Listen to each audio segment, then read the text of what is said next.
and continue the dream run in the FA Cup. Another full weekend of action awaits in that one, but the Wrexham story has been I think the one we've been the most excited to follow all year long. It's amazing to see what they've been able to do, and another chance to continue that run in the Cup tomorrow. Yeah, I would agree. I mean, if there's a team that you'd want to play in the FA Cup if you're Wrexham, it would be Chelsea because of how disjointed they are, Yeah. and the run of form that they've had recently. I mean, I would love to see Wrexham, make a run. As long as they don't win the whole thing, that's obviously all that matters to me. As long as they don't Mm-hmm. win it, but I wouldn't mind seeing them knock off Chelsea and in Wrexham. It's been reported a couple players who they're targeting this summer. And they're all Welsh, which is kind of funny, obviously, but Mm-hmm. or Scottish too. They're all like in that UK area. And some big Premier Mm-hmm. League names. I wouldn't say big Premier League big names, but previously, like 5 years ago, yeah, I would say so. But no, I would like to see them make a run. Ryan Reynolds and McElhenney wanted to play Chelsea in a Premier League side. I Yep. think it's also a very big measuring stick for them to see if maybe if they do make it into the Premier League, maybe what do we have to adjust? What do we have to buy? What are the areas we might have to improve in? And if we get slaughtered by them, maybe we don't. Maybe we sell a couple of games and don't get promoted right away and hurt our confidence. I'm just kidding on that part, but no, it'd be a good measuring stick to see how well they do against a Premier League side. I mean, I always shit on Chelsea and rightfully so, but they're a good team. They have some really good players on it. There's a couple really key players that they have, and I would like to see how Wrexham stacks up against it. Do I think, because the game I think is at the race course, do I think Wrexham wins? I'd be kind of inclined to say yes, they do. I think that with it being at home and it being, against a side that's, I don't know what to think of Chelsea every single time they step on the field because, like, you're either going to get this insane team that you can't touch and that, like, even 2010 Spain would struggle against, or you're going to get a team that, a team 5 divisions below might beat you. There's always, like, no in between with this club, and that's why I don't want to see Tyler Adams go there. That's just my personal opinion. I know we mentioned that yesterday, but no, I think Wrexham, I think it's going to be a really good measuring stick for them. I want to see how they compete against the big boys. I mean, is Chelsea the best team in the Prem? Not by a lot, but not at all. Are they a top 5 team? Maybe. But they're they're a top half of the table team, and this is a team that, if Wrexham were to get in the Premier League and they want to get promoted again, this is a team that they might have to knock some points off of, whether that's draws or wins. And I want to see, what that looks like for them, and I want to see how they'll be able to compete. And I'm excited for tomorrow's game, to be honest with you. Yeah, I mean, I think it'll be a close game, no doubt about it. I think Chelsea has already struggled a little bit in that area of Europe, as you've talked about. They've had a hard time in Wales, so I know it's probably going to be a competitive game. And obviously, we talked about Wrexham is riding the momentum wave right now. Everything that they're doing, they can do no wrong, and I think this their supporters and the community and the club and everybody else around this, it really. I mean, they're all bought in. And I think the other part that we really need to consider is the fact that, yeah, I mean, are they underdogs? Sure. But I mean, this is still a team that has, former Premier League players, and they also have proven championship players. So I think from a talent perspective, yeah, they're underdogs, but I wouldn't say they're nearly as far down, as far separated from Chelsea as people give it credit. So when you think about playing at home, at the, on your home, your Race home course. soil, that, race course. That's what I was gonna say. Track, no, race course, racetrack, race course.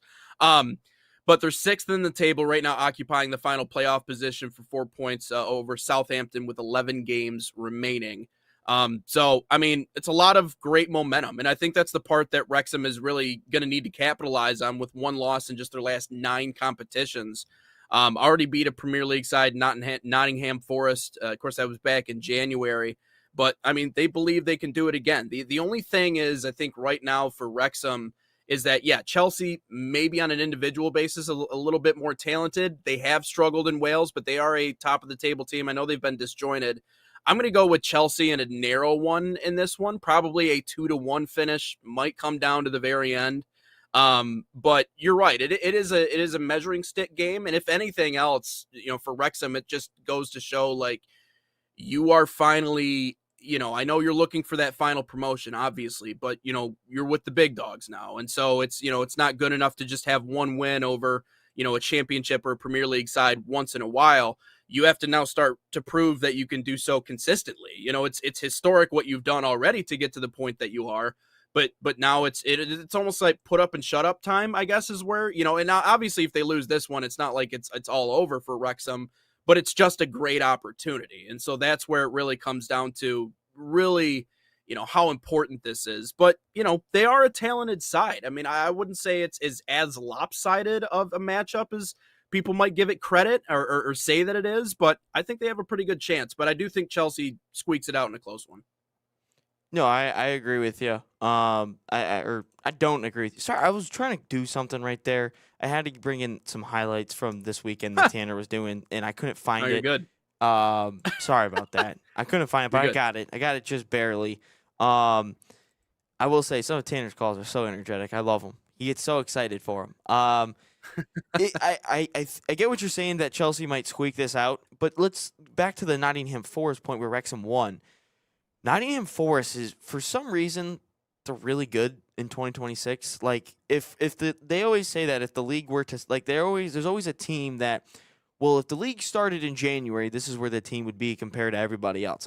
It's always a funny stat to me, but if the league were to start Hmm. in January, Nottingham would be like third, I think, in the league. They've been Wow. in really good run of form. I don't know why, but they were like almost relegated last year, but they're in really good run of form. So that's an impressive win for Wrexham. And I think I did see that McElhenney and Reynolds are doing the commentary, I think, for like there's like a Really? yeah, you know how there's like a Manning cast? I think they're doing that. Yeah. Okay. Oh, I'd have okay. to double check that, but I think that's what they're doing Okay. for it. But no, it's going to be a massive test, and I think everyone, not just me and not just you either, Nate, but I think everyone in the world wants to see how good is this Wrexham team actually? Is it just Hollywood Yeah. FC? Is it actually just, Hmm. you know, are they any good? Like, is it just a whole bunch of smoke and nothing to it? And Hmm. everybody wants to see how good this team can be because it's a story. It's a really good story of being down in the fifth division just 3 or 4 years ago, and they get constant what one, then two, then three straight promotions. That's never happened before Hmm. in the history of English soccer. And I don't know what career mode they're playing right now, but whose FIFA career mode they're playing because their Yeah. road to glory, which again, KSI is now owning a non-division team now. Like it's all weird how some of this is Yeah. working, but give these guys credit. They Ryan and Rob, that is, give these guys credit. They use their name, image, and likeness in a good way, and not just Mm. to make $4 million, $6 million as a 24-year-old in college. Shout out Trinidad Yeah. Chambliss. Um, they used it in the right way, and they're getting a whole bunch of sponsors for it. I mean, the race course is now sponsored. They have a whole bunch of brands on their jerseys and all like advertisements around the stadiums and commercials now. Like, give these guys a lot of credit. They took a risk, they took a gamble, and they are turning it into something that a lot of people like. And it's also captivating casuals that don't even watch soccer because of the Yeah. name Ryan Reynolds and Rob McElhenney and this story that they're producing. And like Nate, if I'm being honest with you, if I didn't watch soccer but I knew, Deadpool or It's Always Sunny in Philadelphia, I would tune in every now and again just to Yeah. see like is this team actually Yep. any good? Like and then or Hmm. if you just watch the Hulu documentary, it's like I kind of actually want to watch this thing, and they do a really good job of captivating the community. And we've talked time and time again, this week and last week with USL Yeah. Championship coaches of like, and especially Atletico Dallas specifically, like how do we captivate a community? How do we bring a community together?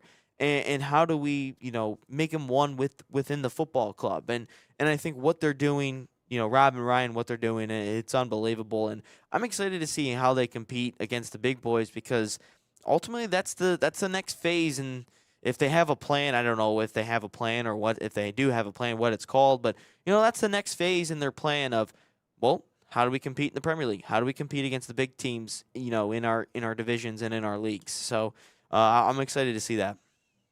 Yeah, I mean, to your point, I mean, never underestimate the power of capitalizing on an emotional high.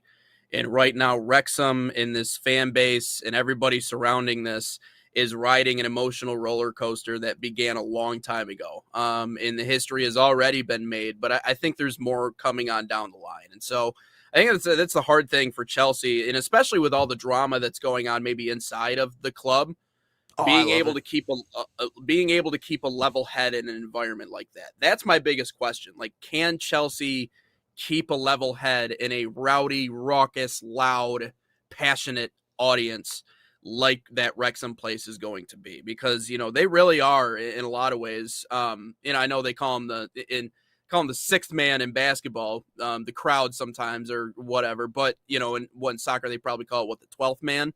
What do they call it? I know that's what They they just call call it it the at Texas A&M, supporters. They the they don't get supporters. American with it, but it would Yeah, technically be the 12th but man. yeah, but anyways, so that is, that's the benefit that Wrexham has going into this matchup. I would love to see him win. I would love to see him win. I just want to pick something opposite of you because I know that normally we like to agree on certain Yeah, things, and and we got to typically start you like the disagreeing. underdog. So We like I really got to thought you were start. gonna go Wrexham. Like you love the whole underdog story. Like if I there's an do. I do. underdog in any sport, like Nate may never watch a sport like ever. Like he'd be a big curling guy all of a sudden, but oh my gosh, there's a story and this guy is from West Michigan. Oh, you bet your ass I'm rooting for him. Love it. Let's head to break. When we come back, we'll talk a little bit more Premier League. Tottenham Well, looking like they're going to with be. Tanner Is coming Tanner on coming here on in here like pretty 9 soon? minutes, we'll do a couple Do you want to mailbag do questions? questions and then we'll Let's bring do that. Tanner on and then we'll talk All right. about Tottenham being relegated.